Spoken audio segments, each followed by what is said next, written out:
तो दोस्त मैं आपको एक बात और बता दे रहा हूँ, आप जब भी सिस्टम को रीसेट करें तो चार्जिंग लगा के ही होगा, ठीक है। विदाउट चार्जिंग रीसेट नहीं होगा, इसलिए आपको इसको चार्जर से कनेक्ट कर देना है लैपटॉप की। उसके बाद से प्रोसेस को फॉलो करना है, ठीक है।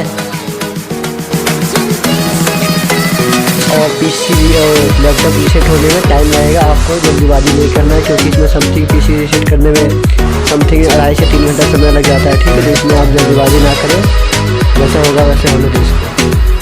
मैं इसलिए वीडियो को फास्ट फॉरवर्ड करके बनाया हो ताकि आपका समय वेस्ट ना हो और आप पूरी वीडियो वॉच कर सकें।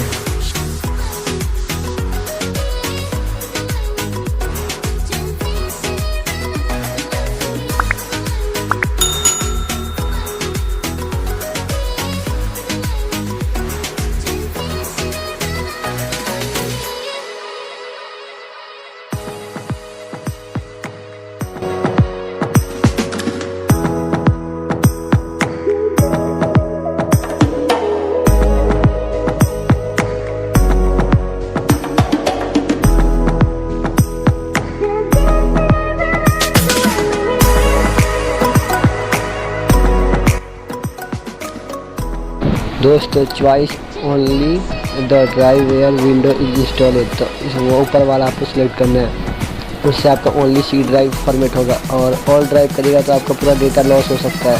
तो दोस्तों आपको ऑल ड्राइव नहीं करना, ओनली सी ड्राइव क्लीन करना है विंडो वाली, और यहाँ पे फुल क्लीन कर देना है।